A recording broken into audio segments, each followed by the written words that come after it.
तो जब राहु पॉजिटिव है बहुत पैसा देता है। मैरिड लाइफ, नेगेटिव प्रभाव मैंने कई कुंडलियों में देखा है। जेल यात्रा करवा दे, फैमिली लाइफ को डैमेज कर दे। सट्टे के काम पे आना, ऑकल्ट में आपका बहुत इंटरेस्ट होगा। कोई भी एक प्लेनेट मल्टीपल अफेयर्स में चला जाता है। शनि जो है गोचर कर रहे हैं, तो एक तो एरीज वालों को ध्यान रखना है। पीपल पे जल चढ़ाना है और मीठा जल चढ़ाना है। चांडाल योग बना लेते हैं। तो कितनी डिग्री में जो प्लेनेट है अच्छे रिजल्ट्स देते हैं, गलत चीजों में भी वो जाता जाएगा। ऑथेंटिकेशन ऑफ रत्न क्रिस्टल्स, वो बिल्कुल ही डिप्रेशन टाइप में चले गए। डिफिकल्टी फेजेस आएंगे। पर्सनल लाइफ में आपकी अड़चने लाता है। 12 ज़ोडिएक साइन को हिलाएंगे, जिस टाइम बार कहा जाता है शत्रु राशि 7.5 है, वो खत्म हो जाएगी। कई बार राहु भाग्य में आ जाता है।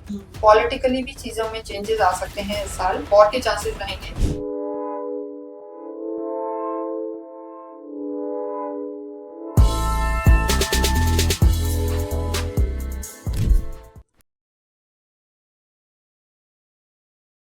Hello viewers, welcome. आज के हमारे गेस्ट आपको बहुत ज्यादा नॉलेज देने वाले हैं, तो एंड तक जरूर देखिएगा इस पॉडकास्ट को, क्योंकि आज हमारे साथ जो गेस्ट हैं वो बहुत ही अच्छे एस्ट्रोलॉजर हैं, वास्तु शास्त्र करते हैं, न्यूमरोलॉजिस्ट हैं, साथ ही साथ पास्ट लाइफ रिग्रेशंस भी करते हैं। तो मिलते हैं हमारे आज के गेस्ट से, डॉक्टर महिमा चतुर्वेदी से। Hello ma'am. हेलो, कैसे हैं मैम? बिल्कुल ऑल गुड जी, थैंक यू। चलिए मैम, शुरू करते हैं कि कैसे आपका इंटरेस्ट आया इस एस्ट्रोलॉजी की लाइन में, ज्योतिष शास्त्र में जी। काफी टाइम से आप हैं, इतने साल की प्रैक्टिसेस कर रही हैं, तो कैसे आपने पूरी एजुकेशन के साथ चला कि कैसे? नहीं, बहुत अच्छा पूछा। एक्चुअली बचपन से ही मेरा इंटरेस्ट था। अगर मैं ओवरऑल कहूँ तो अध्यात्म की तरफ तो मेरा बहुत इंटरेस्ट था। बचपन से ही पूजाएं करना, कार्तिक मदर के साथ सारी चीजें करना, तो धीरे धीरे वही चीजें बढ़ती गई। हालांकि मैंने I have done like doctorate, PhD करा, मैंने एमबीए करा, बट ये चीजें भी साथ में चलती रही। एंड देन जब एक कहते हैं ना कि आपकी हॉबी ही प्रोफेशन बन जाए, तो उसकी बात ही अलग होती है और बहुत मजा आता है। बहुत इंटरेस्ट है मुझे इस टॉपिक में and I feel very happy like. तो ग्रेजुअली बढ़ा ये चीजें और आज तो आप देख ही रहे हैं कि overall I am doing. Yes. जब आप इस लाइन में आई, देखिए हमने सब जानते हैं, अब तो नॉर्मली इतना ज्यादा प्लेटफॉर्म में एस्ट्रोलॉजी भी बहुत ज्यादा आ चुकी है, तो 9 ग्रह हैं हमारे इस एस्ट्रोलॉजी में, हम सब जानते हैं। जब आपने इस चीज को शुरू किया तो कैसे रेजोनेट किया, जिस टाइम कि सूर्य है तुम्हारे पिता को दिखा रहा है, चंद्रमा है तो मम्मी को दिखा रहा है, तो आपने लर्निंग स्टेज में जैसे प्रोफेशनल्स के साथ जुड़े, उन्होंने जब सिखाया, बहुत से व्यूअर्स है जो बनना चाह रहे हैं, आज एस्ट्रोलॉजर बनना चाह रहे हैं, उनको सबको लगता है कि हमें दूसरों के पास जा रहे हैं कंसल्टेशंस के लिए, तो बेटर है कि हम भी इस लाइन में आए। तो ये थोड़ा सा इनके लिए रोशन डाले कि किस तरह से एजुकेशन लेनी चाहिए। ये बिल्कुल सही। मैं अपने व्यूअर्स को बताना चाहती हूँ कि कोई भी लाइन हो, रादर चाहे हमारी ही लाइन नहीं हो एस्ट्रोलॉजी की, लेकिन जब आप खुद पे चीजें देखते हैं या अपने आसपास के लोगों पे देखते हैं, जैसे मेरी मॉम है, उनसे मेरा कैसा अटैचमेंट है, या मेरे फादर या हस्बैंड बच्चों के साथ, तो जब मैंने स्टार्ट किया तो मुझे यही लगा कि एक्चुअली जब मैंने खुद की कुंडली भी देखी या अपनी सिस्टर की देखी या पेरेंट्स की देखी, तो मैंने वो चीज को फील करा कि कैसे ग्रह चंद्रमा है और मेरा चंद्रमा कहाँ है, तो मैं कैसे माँ से अटैच हूँ। तो ये बिल्कुल प्रैक्टिकली चीजें हैं कि आपकी ग्रह, आपकी कुंडली आपके बारे में सब कुछ बता सकती है, आपके रिश्तों के बारे में भी सब कुछ बता सकती है। तो उसी टाइम मैंने इन चीजों को प्रैक्टिकली देखा, और सही बताऊं तो आपको जब मैंने सीखा, मेरे गुरु ने सिखाया, तो सबसे पहले मैंने अपने घर वालों की कुंडली देखी, खुद पर ही देखना स्टार्ट कर दिया और पीछे जाके भी देखा। देखो कोई भी चीज हमें करनी है तो हम क्रॉस चेक करते हैं पीछे जाके कि ये चीज, ये इंसिडेंट कब हुआ, कौन सी दशाओं में हुआ, कौन से ग्रह चल रहे थे। तो आई फेल्ट कि सही में ये सब लिखा हुआ है, और जो हमारे कर्म हैं, चीजें हैं, वो हमारी कुंडली को निर्माण करते हैं। बिल्कुल करते हैं। हर एक चीज प्रीडेस्टाइन्ड है हमारी, बस हमें फ्री विल भगवान ने इतनी दी है कि आप कर्म करो, हम उस इवेंट को, जिस डिस्टाइन्ड है वो तो होगा ही होगा, बस उस इवेंट को हम कम और ज्यादा कर सकते हैं। ये फ्री विल जो है हमें भगवान ने मिली हुई है उनकी तरफ से। भगवान ने हमें सब कुछ दिया, हाथ पैर विवेक, सबसे ज्यादा तो you are able to discriminate कि क्या सही है क्या गलत, कब आप कैसा डिसीजन लेने, यही फ्री विल है। तो आपके कर्म कैसा निर्माण करते हैं चीजों का, वो आप कैसे करते हैं, उसी पर आपकी चीजें डिपेंड करती हैं। ज्योतिषी शास्त्र के अंदर ना बहुत से योग है, युति भी आ जाती है, इनकी प्लेसमेंट्स भी हो जाती है। ऐसे कोई योग, जैसे कहते हैं कि राहु है, मैं राहु की बात इसलिए कर रही हूँ क्योंकि आजकल पूरी सोशल मीडिया में राहु फेमस है, क्योंकि कैमरा है, सब राहु को अट्रैक्ट कर रहे हैं। तो जब राहु पॉजिटिव है तो क्या रिजल्ट देता है, और जब नेगेटिव है तो क्या रिजल्ट देता है? नहीं, बिल्कुल बहुत अच्छा पूछा। देखिए आज जैसा हम एरा में है, और राहु के लिए कहा भी जाता है कि देखिए राहु हम जानते हैं टेक्नोलॉजी, एआई, जितना भी आजकल हम पॉडकास्ट बना रहे हैं, तो ये सारी चीजें राहु से डिपेंड करती हैं। अगर सही में आपका राहु बहुत अच्छा है, अच्छी स्थिति में है, तो बहुत पैसा देता है आपको, इसमें कोई शक नहीं है। मैंने ऐसे ऐसे लोग देखे हैं, बेशक राहु ऐसी जगह, मान लीजिए 7th हाउस में राहु है, तो हो सकता है वो आपकी फैमिली लाइफ को डैमेज कर दे, एक पार्ट ये हो सकता है। लेकिन अगर वो अच्छी जगह पे है, तुला में है या कहीं ना कहीं शुक्र की राशि में है, तो वो आपके फैमिली में थोड़ा सा डिस्टर्बेंस ला सकता है, पर पैसा आपको बहुत दे सकता है। अगर आप मान के चलिए कि आपका राहु अच्छा है, जैसा आपने पूछा, तो ऑकल्ट में आपका बहुत इंटरेस्ट होगा, पूजा पाठ, तंत्र, साधनाएं, कुंडलिनी, जागरण, इन सब चीजों में राहु बहुत ज्यादा इंटरेस्ट रखता है, ये चीज होती है।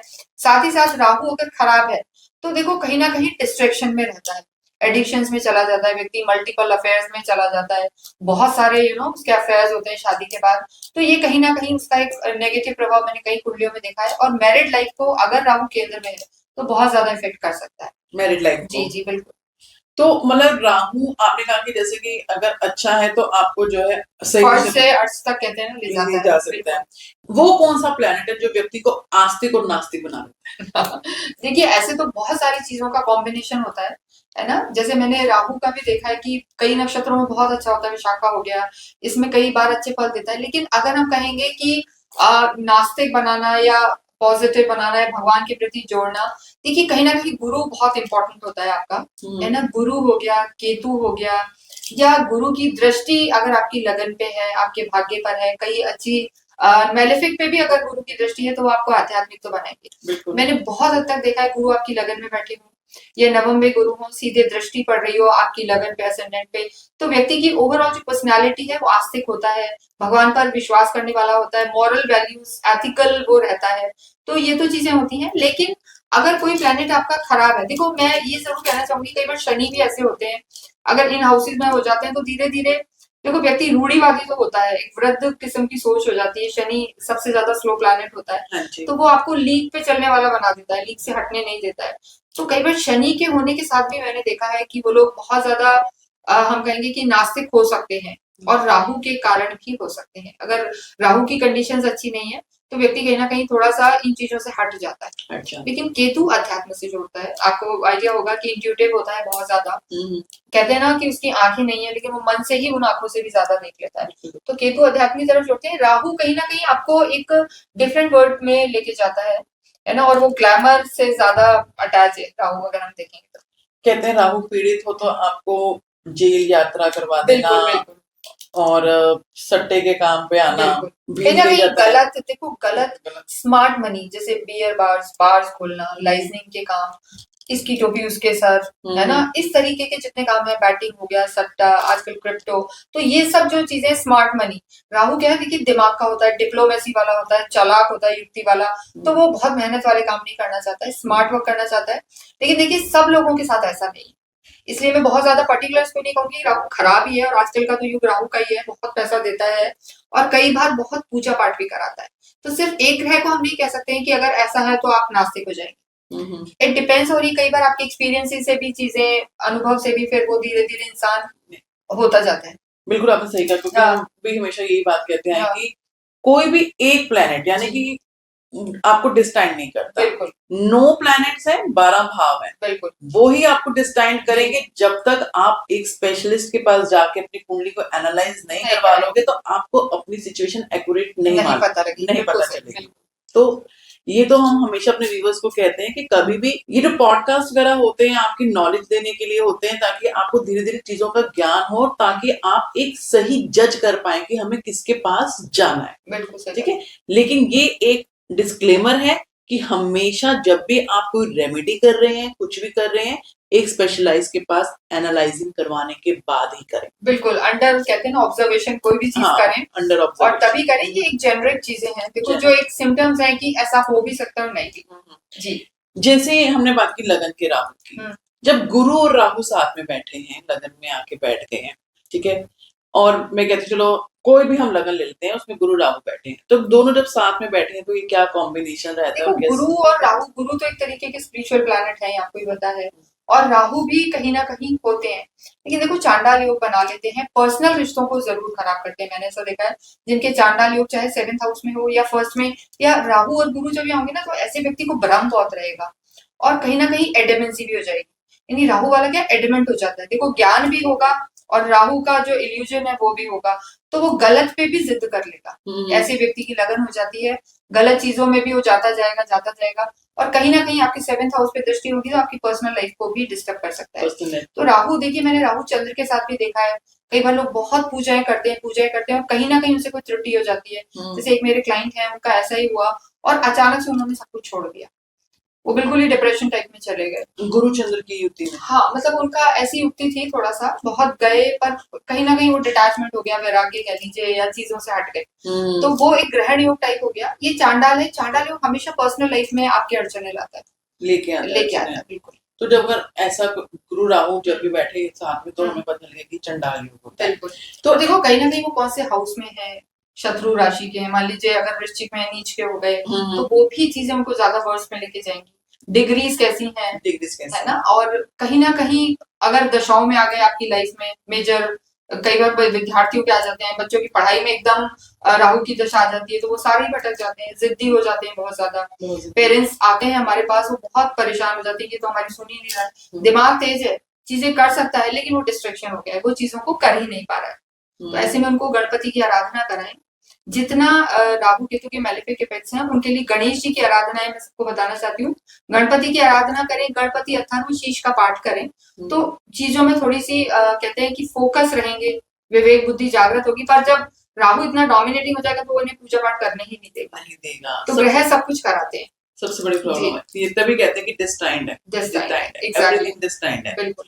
अभी जैसे आपने बात कहा कि उनकी डिग्रियों को देखा जाता है, तो कितनी डिग्री में जो प्लैनेट है अच्छे रिजल्ट्स देते हैं और कितनी डिग्रीज में वो कम रिजल्ट्स देते हैं? देखिए, वैसे तो सबका अगर मैं इन जनरल कहूँ, जितने भी हमारे प्लैनेट्स हैं, अगर आप उन्हें देखेंगे तो 10 से 20 तक की जो डिग्री होती है, 12 से 18 डिग्री मान लो आप, इसमें वो युवा कुमार अवस्था में होते हैं, जैसे हम लोग भी हैं। एक यंग एज के बच्चे में जितनी एनर्जी होगी, है ना, वो बड़ों में नहीं होगी या छोटे बच्चे में नहीं होगी।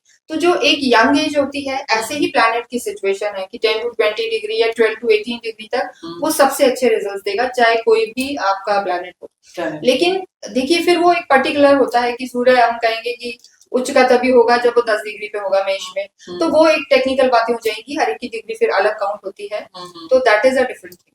बट एक बार इन सब ग्रहों के लिए अगर हम ओवरऑल देखेंगे तो जो यंग एज का प्लैनेट होगा वो सबसे अच्छे रिजल्ट देगा, वृद्ध भी नहीं देगा और बाल्यावस्था का भी नहीं देगा। यानी कि सबसे अच्छा टाइम डिग्रियों का 12 से 18 12 से 18 डिग्री, ठीक है, वहां पे अच्छी प्लेस, वहां पे सबसे अच्छी देगा वो, मतलब अपना पूरा कर्म करेगा। देखो, राहु अगर धन भाव में है और अगर इस डिग्री का मान लीजिए 15 डिग्री का है और किसी अच्छे ही शुक्र के साथ बैठा है, तो डेफिनेटली वो पैसा देगा आपको, है ना। लेकिन अगर वही गुरु के घर में आ जाएगा तो कहीं ना कहीं दिक्कत दे सकता है, लेकिन वो अपना कर्म पूरा करेगा। अब कई बार ग्रह एकदम 2 डिग्री का है या 28 डिग्री का है, तो फिर हम रत्न पहनाते हैं, उनको एक्टिव कराते हैं, एटलीस्ट वो अपना काम तो करे, है ना। तो ये बहुत इंपॉर्टेंट होता है। जब रत्न पहनाते हैं तो ये ना बड़ा प्रॉब्लम वाला आ रहा था कि ऑथेंटिकेशन ऑफ रत्न क्रिस्टल्स, वो कैसे पता चले? देखिए, वो तो आज सिर्फ हमारी लाइन में ही मैं नहीं कहूंगी कि रत्न के लिए बात है। आजकल आप देखिए कि सब्जी भी प्रॉपर नहीं है ना, घी भी असली नहीं है, पनीर का भी इतना चल रहा है।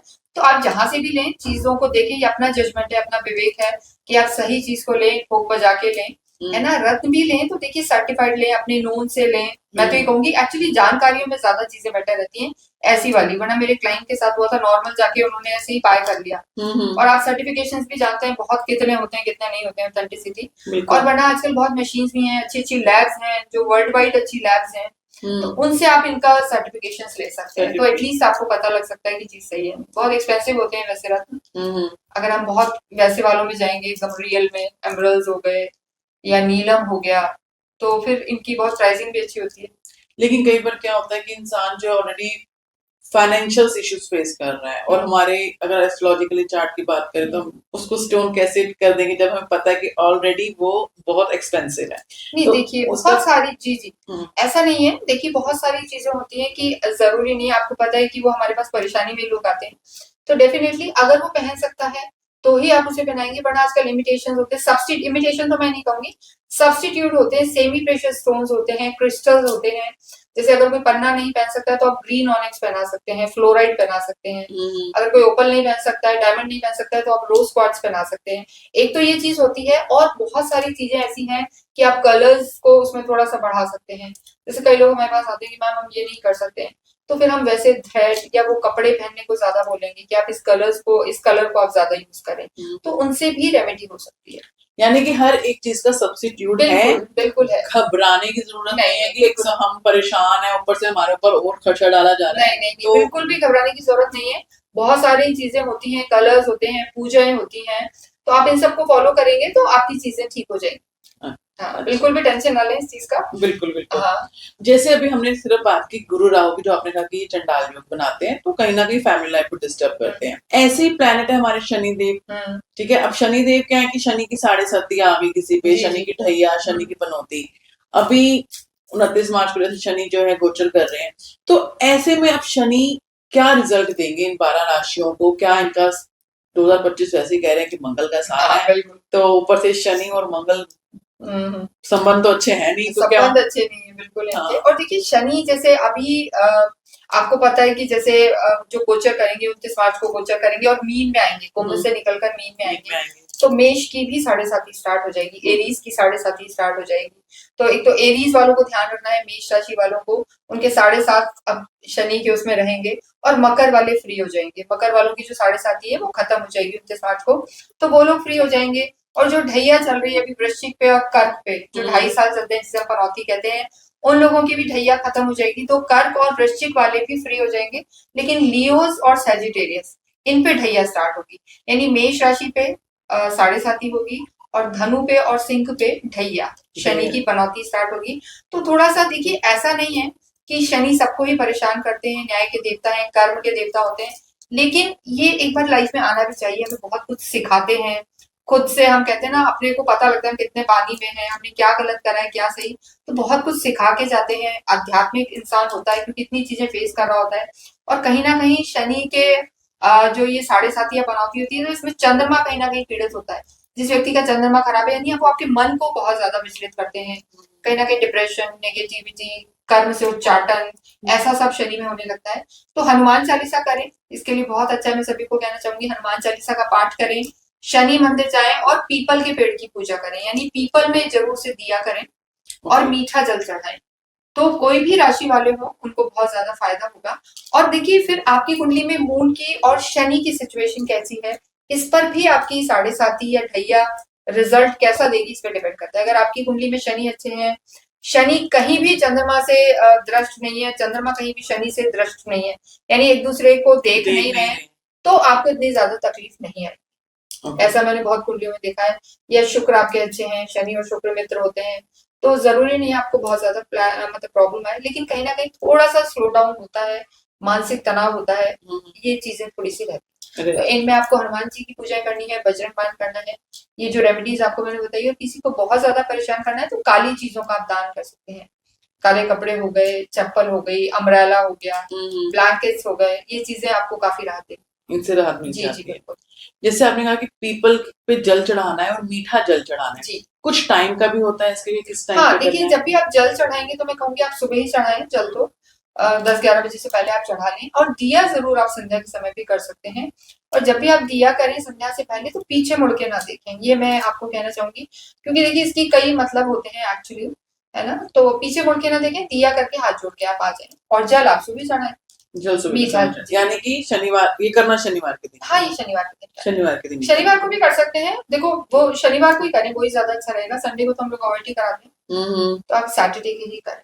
शनि की 7.5, तो जिन जिन राशियों पे मैंने बताया शनि की 7.5, ढैया और पनौती है, तो ये जरूर नियम से अपनाएं, आपकी कैसे निकल जाएगी पता भी नहीं चलेगा। बिल्कुल। तो आगे बढ़ते हुए मैम ये बताइए कि जैसे अब इन पे आपने कहा कि मेष पे इनकी 7.5 शुरू हो रही है, तो क्या प्रभाव है, क्या मतलब कि इनको डिफिकल्टी फेजेस आएंगी कि कैसे चीजें रहेंगी? देखिए तो मैं मेष राशि वालों को बताना चाहूंगी, जैसे 2025 ये ईयर भी 9 नंबर है, मेष राशि का भी मंगल स्वामी होता है, और 9 का भी जो हम कहेंगे मंगल ही स्वामी होता है। तो ये लोग वैसे भी बहुत एग्रेसिव होते हैं, मतलब बुरा मानने की बात नहीं है, लेकिन एग्रेशन में रहते हैं, मंगल इनके लॉर्ड होते हैं, और कहीं ना कहीं ये साल भी इन्हीं का है, तो इनमें डबल एनर्जी रहेगी। एक तो खुद भी मंगल है, फिर ईयर नंबर भी 9 आ जाएगा अगर हम अकॉर्डिंग टू न्यूमरोलॉजी देखें, नंबर भी 9 आ जाएगा, तो ये थोड़े से ना जोश में रहेंगे। तो जो हम कहते हैं कि जोश में होश नहीं खोना है, कंट्रोल्ड वे में चलना है, जैसे कहते हैं ना ड्राइविंग कर रहे हैं, स्पीड ब्रेकर्स आते हैं just to control your speed, तो एक स्पीड को अपने कंट्रोल करके चलना है, गुस्सा नहीं करना है। और आपकी 7:30 भी स्टार्ट होगी, तो कहीं ना कहीं जब 7:30 लगेगी, पैसा तो आपको देगी मेष राशि वालों को, फॉरेन से भी आपको फायदे हो सकते हैं, बहुत बिजी कर देती है शनि कई बार, लेकिन पर्सनल रिश्तों में आपको बहुत ध्यान रखने की जरूरत है, मतलब हस्बैंड वाइफ के रिलेशन हो गए या पेरेंट्स से हो गए, अपने एल्डर लोगों से, तो वहां पे आपको ध्यान रखने की बहुत जरूरत है जी। और आपको भी हनुमान जी की पूजा करनी है, और रेड कलर को आपको अवॉइड करना है, ये मैं सबको ही कह रही हूँ, रेड कलर आप अवॉइड करें। और हो पाए तो आप चींटियों को कुछ भी मीठा डालते रहें, है ना, जैसे आटा हो गया उसमें चीनी मिला के, या नारियल जो होता है उसका ऊपर का काट के उसमें आप घी बूरा भर सकते हैं, और जहाँ पे चींटियां होती हैं, छोटे छोटे जीव होते हैं, वहां पे आप उसे रख दें, या बताशे होते हैं, मिश्री होती है, तो जैसे जैसे आप ये करते जाएंगे तो आपको 7:30 में जो परेशानियां हैं वो आपकी दूर। आपने न्यूमरोलॉजी की बात की जी 2025 हमने इसको मंगल का साल कंसिडर किया, लेकिन मैंने कहीं जगह देखा कि इसको केतु का साल भी कहा जाता है। एज पर न्यूमरोलॉजी हमेशा कहा जाता है कि कॉमन नंबर्स को छोड़ा जाता है, राइट? तो 2025 जब 2000 शुरू हुआ तो कॉमन नंबर आया 20। तो डेफिनेटली अगर न्यूमरोलॉजी के रूल्स के हिसाब से चले तो हमें 25 को लेना चाहिए, लेकिन मैं ऑलमोस्ट सब न्यूमरोलॉजिस्ट में देख रही हूँ 9 नंबर को कंसिडर कर रहे हैं। तो आपकी क्या ओपिनियन है इस नहीं बारे में? देखिए, एक्चुअली तो मैं सिर्फ 9 भी नहीं कहूंगी, जैसे इसमें 2 भी 2 बार आ रहा है, तो मून भी आएगा, 5 है तो मरकरी भी आएगा, तो तीनों ही ग्रहों का, बिल्कुल तीनों ही ग्रहों का इसमें प्रभाव पड़ने वाला है। देखिए केतु तो काफी कुछ मैं कहूंगी मंगल समान ही आपको फल देते हैं, बहुत समान देते हैं। तो केतु है या नहीं, लेकिन देखिए आप डिजिट्स को हटा नहीं सकते हैं कहीं ना कहीं, है ना, तो आपको इसमें 2 दोनों बार लेना है, यानी मून भी रहेगा, मरकरी भी रहेगा और मंगल भी रहेगा।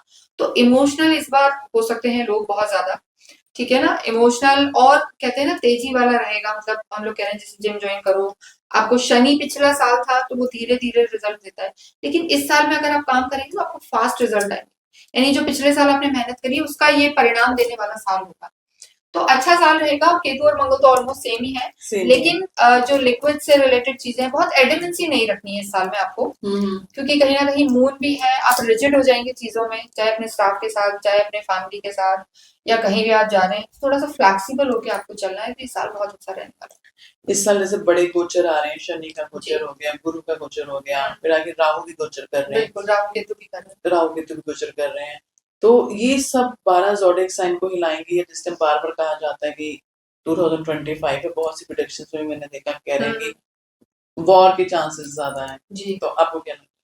देखिए वॉर तो वैसे चल ही रहे हैं और वॉर के चांसेस रहेंगे नो डाउट, और कहीं ना कहीं मैं ये भी कहूंगी कि पॉलिटिकली भी चीजों में चेंजेस आ सकते हैं इस साल। इसके अलावा जो हम कहेंगे लोगों में एग्रेशन बढ़ेगा, मतलब जो पेशेंस है वो 0 पे आ जाएगा, वो आजकल होता भी जा रहा है, चाहे बच्चे हों या बड़े हों, कहीं ना कहीं धैर्य की कमी हो रही है। और ये जो साल है ये आपको ना एक रियलिटी चेक देगा, फेक और रियल का, जिस बहुत रिश्तों में आप पुराने समय से चल रहे थे, जैसे 9 नंबर है साल का, जो हम कहते हैं ना हमारे नंबर्स का आखिरी नंबर होता है, ये कहीं ना कहीं मोक्ष से भी रिलेटेड है, चेंज, यानी एक आपका जो साइकिल है वो खत्म हो रहा है, जो आज से 9 साल पहले हम कहेंगे कि आपकी लाइफ में चीजें हुई, या कोई काम आपने स्टार्ट किया, या कोई व्यक्ति आया, उसका उसमें कहीं ना कहीं चेंज आएगा, हो सकता है वो रिश्ता आपसे छूटे, कोई ना कोई काम आप चेंज करें, तो इस तरीके का साल है, और इसमें ऑकल्ट, टीचिंग, अध्यात्म, ये सब काफी बढ़ेगा जी। वॉर्स वगैरह रहेंगी, लेकिन अगर चीजें कंट्रोल में रहती हैं, देखिए यही तो है कि एनर्जी है, उसको आप कैसे चैनलाइज करते हैं, इसी पर सारी चीजें डिपेंड करती हैं।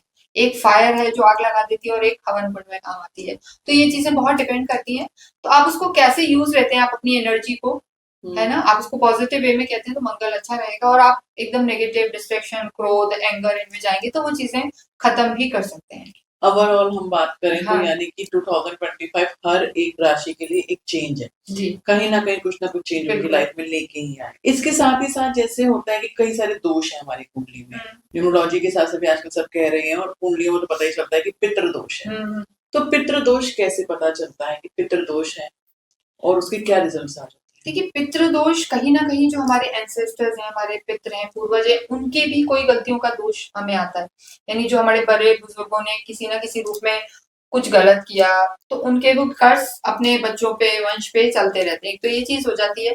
दूसरी चीज होती है कि अगर किसी की एक्सीडेंटल डेथ हुई है, अचानक से मृत्यु हुई है और उनके आपने क्रियाकर्म ठीक से नहीं करे, देखा आपने कई बार सुना होगा सुसाइड कर लिया, ट्रेन के सामने आ गई, सब होता है। तो इन केसेस में नारायण बलि कराएं, भागवत गीता का पाठ कराएं, सुंदरकांड कराएं, मतलब उनके जो क्रियाकर्म होते हैं, देखिए हम लोग सनातन से जुड़े हैं, हिंदू हैं, तो इनमें इन चीजों का बहुत प्रभाव है कि आप उस सारे कर्म को बहुत प्रॉपर वे में करें, तो उनकी आत्मा शांत रहेगी। उससे भी कहीं ना कहीं अगर नहीं है, प्रॉपर चीजें नहीं हुई है, तो भी पितृदोष आ सकता है। तो ये चीजें प्रभाव करती हैं। फिर कई बार आपके जैसे आप देखेंगे चार्ट में अमावस के आसपास का जन्म है, सूर्य चंद्र साथ है, या राहु का कहीं ना कहीं सूर्य और चंद्रमा से कनेक्शन है, तो भी पितरों का एक एंसेस्टर्स कर्स जिसे हम कहते हैं आ जाता है। ट्रांजिट में कई बार राहु भाग्य में आ जाता है, तो भी वो कहीं ना कहीं चीजों में अड़चने लाता है, पितरों का दोष हो जाता है। तो इस तरीके की चीजें हम पता कर सकते हैं। और ऐसे में देखिए सबसे ज्यादा क्या होता है, वंश वृद्धि, संतान के समय बहुत ज्यादा दिक्कत आती है। कुछ भी सब कुछ अच्छा है पर काम में रोड़े आते रहते हैं, अटकता रहता है, घर में लड़ाई झगड़े होते हैं, है ना। और कहीं ना कहीं हम कहेंगे इलेक्ट्रॉनिक्स खराब होते रहते हैं, नल टपकते रहते हैं, टैप्स जो होते हैं। तो ये जो चीजें होती हैं, अननेसेसरी का कलह होना, अड़चने आना कामों में, ये पितृदोष के लक्षण होते हैं। स्पेशली किसी के, अगर देखो मैंने ऐसा भी काफी देखा है कि आजकल आपने सुना होगा बच्चों में ऑटिज्म हो रहा है, प्रॉब्लम्स हो रही हैं, तो इस तरीके के जो बच्चे हैं वो भी कहीं ना कहीं उसी दोष के शिकार हैं। पितृदोष, बिल्कुल, यानी कि पितृदोष इतना खराब हो जाता है, बहुत खराब हो जाता है। अगर एक लेवल पे है जहाँ पे देखो नॉर्मल है तो ठीक है, आप उसे थोड़ा बहुत दान पुण्य से या पितरों की शांति करा के आप कर सकते हैं, लेकिन बहुत मेजर इशू है तो फिर उसके पूरे तर्पण होते हैं, पूजाएं होती हैं, प्रॉपर आपको पता करके कि कहाँ किस आत्मा का क्या है, वरना वो फिर भटकती रहती हैं, उन्हें शांति नहीं मिलती तो आपको भी शांत नहीं रहने देती। नहीं रहने देती जी, हैं। वो अपनी मुक्ति के लिए आपको करती तंग हैं, करती हैं। करती हैं, बिल्कुल करती हैं। और वो बताती हैं बिल्कुल कि ऐसा था और मुझे जगह नहीं मिली, ये नहीं, वो नहीं, तो बहुत सारी तो चीजें। स्पेसिफिकली पितृदोष की पूजा कहाँ की देखो जाती है? वैसे तो सब जगह होती है, हम लोग भी घरों पे भी होता है, श्राद्ध पक्ष आता है तो उस समय भी पितरों को उनकी तृप्ति के लिए दान पुण्य किया जाता है, भोजन कराए जाते हैं। लेकिन गया जी में जो हम कहते हैं किसी के बहुत ज्यादा दोष हो, तो गया जी में जाके जरूर अपने पितरों के लिए पूजा करें, स्थान दिलवाएं उनको। और भागवत गीता का मैं सबसे ज्यादा कहती हूँ कि जो भागवत गीता है उसका जरूर पढ़ना भी चाहिए, या आप खुद नहीं पढ़ पाते हैं तो उनके निमित्त आप एक बार जरूर भागवत गीता का पूरा पाठ करवाएं, जो 7 डेज में होता है, आपको आइडिया होगा। और कलयुग में वैसे भी सबसे ज्यादा मैं कहूंगी कि भागवत गीता ही उद्धार करने वाली है। तो आप बिल्कुल कृष्ण भक्ति करें, अपने पितरों के निमित्त आप पूजा पाठ कराएं, ठीक है ना। तो वो और असहाय लोगों को अन्न दान दें, तो उससे भी उनकी आत्मा वो सबसे बड़ी वो सबसे बड़ी वो सबसे बड़ी रेमेडी है। जैसे आपने बता दिया गया जी का, लेकिन जनरली मैं पूछना चाहूंगी, कई बार ऐसा होता है कि लोग को वो पता ही नहीं है कि हमारे पितृदोष है। एक टाइम पे आके क्योंकि उनकी संतान की प्राप्ति नहीं हो रही, हस्बैंड वाइफ की रिलेशनशिप खराब हो गए, फाइनेंशियल स्टेबिलिटी नहीं आई, तो तब वो जाते हैं परेशानियों में जाके एस्ट्रोलॉजर के पास में कि पता नहीं क्या प्रॉब्लम आ रही है और ये दिक्कत, तब वहां पे पितृदोष आया। अब क्या है, पितृदोष चरम सीमा पे है, तो तब ही ये इफेक्टिव होता है कि तभी हम दोबारा से, उनको नहीं मालूम कि उनका पिंडदान हुआ था या नहीं हुआ था। अगर हुआ है पहले भी, तो क्या वो दोबारा जाए गया जी में और दोबारा से कोई पिंडदान? देखो अगर हुआ है तब तो मैं नहीं कहूंगी, लेकिन कई बार आजकल लोग कहते हैं हम वहां कराए, हम नहीं करेंगे, ऐसा नहीं होता है। आप चाहे वहां सब चीजें कराएं, तो भी जो श्राद्ध पक्ष है उनके निमित्त करें, उनको जल अवश्य दें। किसी भी, जैसे भी कुंभ चल रहा है या किसी भी आप होली जगह पे जाते हैं, गंगा जी गए, होली वाटर, या वहां पर जैसे पुष्कर है या हरिद्वार है, ऋषिकेश, कहीं भी आप ऐसे जाए तो अपने पितरों के निमित्त आप जरूर उनको जल दें, तर्पण करें, तो ये आप कर सकते हैं, इसमें कोई दिक्कत नहीं है। इसमें कोई दिक्कत जी नहीं है। और कई लोगों को हमारे बड़े कराए हैं, तो देखिए दान पुण्य में कोई दिक्कत नहीं है ना, वो अतृप्त नहीं रहने चाहिए, ये बहुत जरूरी है। जैसे हम कहते हैं कि श्राद्ध पक्ष है, तो कहा जाता है कि घर पे जैसे दो भाई हैं, तो बड़े ने कर दिया इसलिए हमने नहीं किया था, क्या एज वो मैंडेटरी होता है, या जिस टाइम एक घर पे सेटल हुआ है तो सबको वहां पे इन्वॉल्व होना जरूरी है? देखिए इसमें देखिए वैसे तो क्या होता है, जब कोई चीजें आपकी फैमिली की होती हैं, पर्सनल आपके घर से रिलेटेड होती हैं, तो जो परंपरा चली आ रही है वही होती है। क्योंकि मैंने कई बार देखा है, जैसे मैं जयपुर से हूँ, राजस्थान में कई जगह ऐसा होता है कि नहीं हमारे घर में यही सिस्टम है, और कई ऐसी फैमिलीज हैं दे आर वेरी रिजिड, वो उसे ही फॉलो करेंगी, तो उसके उनके फैमिली के सिस्टम्स में, कुल देवी देवताओं के सिस्टम में हम नहीं जाते हैं।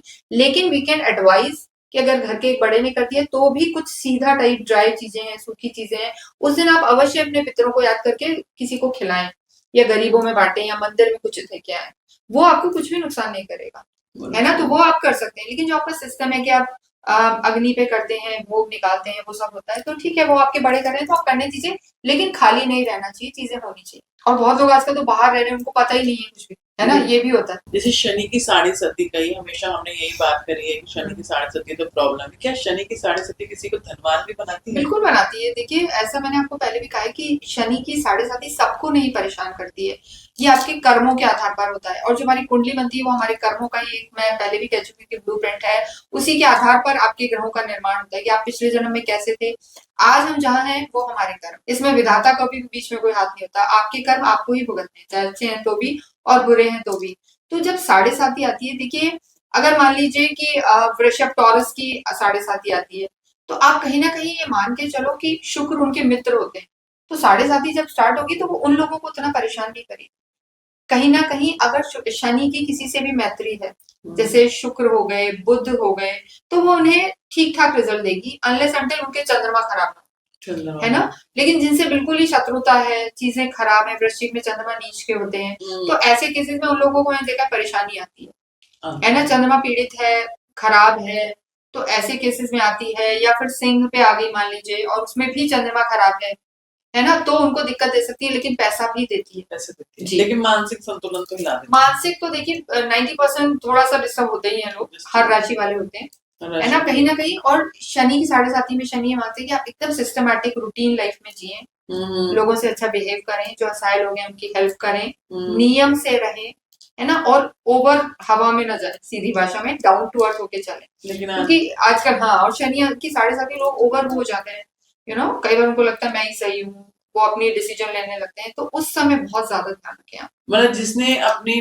टाइम में शनि की साढ़े सती फेस कर ली, तो मुझे लगता है कि वो सब कुछ लाइफ में रेडी है, तैयार हाँ, बिल्कुल रेडी है। बिल्कुल, कहीं ना कहीं परेशानी आती है, परेशानी आती है, उसने शनि हर एक्सपीरियंस आपको करवा देते, हर एक्सपीरियंस करवाते हैं। बेसिकली अगर ये शनि की दशा, शनि की साढ़े सती अगर आपकी यंग एज में आ जाए ना, तो ब्लेस्ड हो, क्योंकि अगर ओल्ड एज में आएगी तो फिर तब तो वो, और कहते भी है ना कि थर्ड में तो इंसान जाता ही है, मतलब। हाँ। और देखिए ऐसा होता भी है, क्योंकि अगर 2 बार आपकी आ गई तो आपके 14-15 साल तो ऐसे ही निकल गए, है ना। तो वो तो आपकी निकल ही गए 7.5 साल। तो ऐसा नहीं है, तब भी तो जिंदगी चल रही, 50-60 साल की लाइफ है। अगर मान लीजिए आज के उस पर हम देखते हैं 60-70 जो भी, तो आपका आधा टाइम तो साढ़े साथी में चला ही जाता है, अगर आप 3 के हिसाब से देखें। तो ऐसा नहीं कि लाइफ रुकती है, किसके पास गाड़ी नहीं है, घोड़े नहीं है, लेकिन आप जितना एक उसको सेंसिबली हैंडल करेंगे, सम्मान के साथ, नियम के साथ, है ना, कर्म प्रधान होकर, धैर्य के साथ, तो वो आपको बहुत कुछ सिखा के जाएगी और बहुत कुछ दे के भी जाएगी। मैरिज के मैटर पे कैसा प्रभाव डालता है? देखिए शनि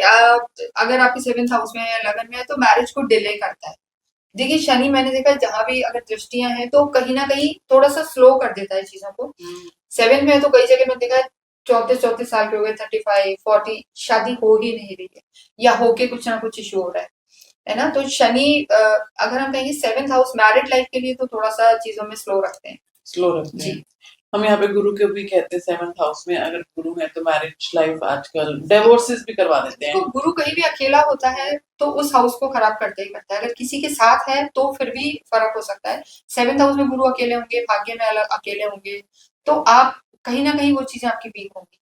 अगर 7th हाउस में गुरु और शनि आ गए, हाँ, तो वो तो फिर मैरिज होगी भी कि नहीं होगी ये भी नहीं कह सकते, ये भी डाइसी हो जाएगा, या मल्टीपल मैरिज के योग बन जाएंगे। बिल्कुल, मैरिड लाइफ कहीं ना कहीं देखो थोड़ी तो डिस्टर्ब हो ही सकती है, लेकिन इसमें घबराने की बात नहीं है ना। आप हमारे कहने पे अपना चार्ट देखें कि कहाँ बैठे हैं, उस चीज को आप ध्यान रखें और किसी से कंसल्ट करके ही आप उसको फॉलो करें। सोल्यूशन तो सबके हैं, बिल्कुल। आप डॉक्टर के पास जा रहे हैं, किसी को मलेरिया है, किसी को डेंगू है, कोविड भी आया था, बिल्कुल वो भी गया, इलाज तो सभी के हो इलाज के तो, लेकिन उसमें भी जिसकी इम्यूनिटी वीक थी वो लोग गए। तो आपको पहले से रेडी रखना है अपने आप को, पूजा पाठ करते रहे, मंत्र जाप करें, मंदिर जाएं, है ना। तो डेफिनेटली उससे आप स्ट्रांग रहेंगे और आप अपनी चीजों को फेस करने के लायक रहेंगे। लाइफ में जो भी आती है तो सभी के आते हैं। यहाँ पे हमें आपके सामने बातों को लेके आने का, किसी भी प्लैनेट को लेके आने का मतलब ये नहीं कि हम आपको डरा रहे हैं, हम आपको उसका एक्चुअल इमेज बता रहे हैं कि वो ये चीजें आपके साथ कर सकता है। अगर वो चीजें आपके साथ हो रही हैं तो आप एक एडवाइस लेके, या हम साथ में आपको रेमेडीज भी बता रहे हैं, आप वो कीजिए, घबराएं नहीं। बस सबसे बड़ी बात तो हम हर वक्त बार बार कहते हैं कि घबराएं नहीं, बिल्कुल सोल्यूशन सबके निकलते हैं। जी बिल्कुल। शुक्र, जी शुक्र जो है ना बहुत ज्यादा मेटलिस्टिक है। गुरु भी गुरु है, शुक्र भी जो है गुरु है, दोनों ही गुरु का काम कर रहे हैं। लेकिन शुक्र के बिना आज के टाइम पे जीवन खत्म है, क्योंकि चीजें बिल्कुल। हैं। तो कैसे शुक्र को इम्प्रूव करें, और अगर शुक्र आपके लगन में है तो आपको क्या करेक्टरिस्टिक्स दें? देखिए, शुक्र तो आज का जो एरा है, हम कहेंगे कि चाहे प्यार हो, चाहे लग्जरी हो, पैसा हो, सेक्सुअल लाइफ हो, आपकी मैरिटल जो स्टेटस है, आप कितने खुश हैं अपनी लाइफ में, ये सब शुक्र बताता है। तो देखिए, शुक्र को आपको किसी को भी अगर अच्छा नहीं है, मजबूत करने के लिए मैं सभी को कहती हूँ कि बहुत अच्छे से खुद को आप कैरी करें, अच्छे से रहें, घर में भी साफ-सफाई रखें, यानी खुद ही को आप अच्छा रख रहे हैं, घर में हालत खराब है, तो घर में भी जहाँ आप रहते हैं वहाँ साफ-सफाई रखें। लक्ष्मी जी की पूजाएँ करें, फीमेल एनर्जी होती है, देवियों का, लड़कियों का, बच्चों का सम्मान करें। हम खुद लेडी हैं, फिर भी हमें भी सबका रिस्पेक्ट करना चाहिए, और मेल्स को तो डेफिनिटली अपने जो वाइफ हैं उनको बहुत गिफ्ट दें, परफ्यूम्स दें, चीजें दें। और देखिए, शुक्र आजकल मैं देख रही हूँ हर एक को हर कोई गिफ्ट दे रहा है, परफ्यूम दे रहा है, कपड़े, इससे भी शुक्र वीक होता है।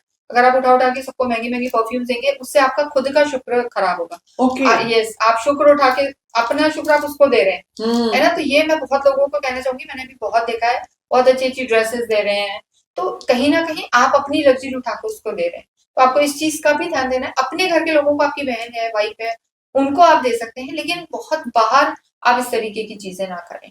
तो ये भी इंपॉर्टेंट है, ये भी आपके शुक्र को खराब होने से बचाता है। और बाकी तो आपको सम्मान करना है, देवी की पूजाएं करनी है, व्हाइट कलर की कोई भी मिठाई आप जरूर फ्राइडे के दिन माँ को भोग लगाएं, अनार का भोग लगाएं, गुड़हल का फूल चढ़ाएं, ये आपके शुक्र को बहुत बलवान करें। नाइस। या हमने आज तक नहीं माना था कि हम सब ये कहते आ रहे हैं कि इत्र लगाएं, परफ्यूम करें, हाँ, परफ्यूम गिफ्ट करें शुक्र को हाँ, अच्छा नहीं वो करने तो के लिए। करना ही है देखिए, लेकिन गिफ्ट नहीं करना। लिमिटेड दायरे में गिफ्ट बिल्कुल, करना है अपने क्लोज वंस को। बिल्कुल, जो आप ही के शुक्र हो। हाँ, जो आप ही के शुक्र हो। जी। शुक्र की बहुत जरूरत है आजकल, तो थोड़ा सा ध्यान रखें। नहीं नहीं, बिल्कुल, ये तो बहुत जरूरत है, और देखिए ये होता भी है एक्चुअली। आप अपने नियर एंड डियर घर में आपके ये चीजें कर सकते हैं, है ना? और इत्र तो खुद लगाएं, खुशबुएं करें, कपूर घर में अरोमास, फ्रेग्रेंसेस रखें, ऑयल्स की खुशबुएं रखें, तो उससे काफी आपका शुक्र बलवान होगा। क्या रेमेडीज हमेशा ग्रहों को पॉजिटिव बना देती हैं, या कुछ कंडीशंस होती हैं? नहीं, ग्रहों को बिल्कुल रेमेडीज तो बलवान बनाएंगी ही। देखिए, आपके कर्म भी होते हैं, है ना? अपन भाग्य से ऊपर नहीं है, ना भगवान से ऊपर है, जो लिखा है वो तो आपने देखना होता है, बट इट इज लाइक कि बारिश आ रही है, हमने छाता ले लिया या रेनकोट पहन लिया, तो आप बहुत ज्यादा खराब होने से बच जाएंगे।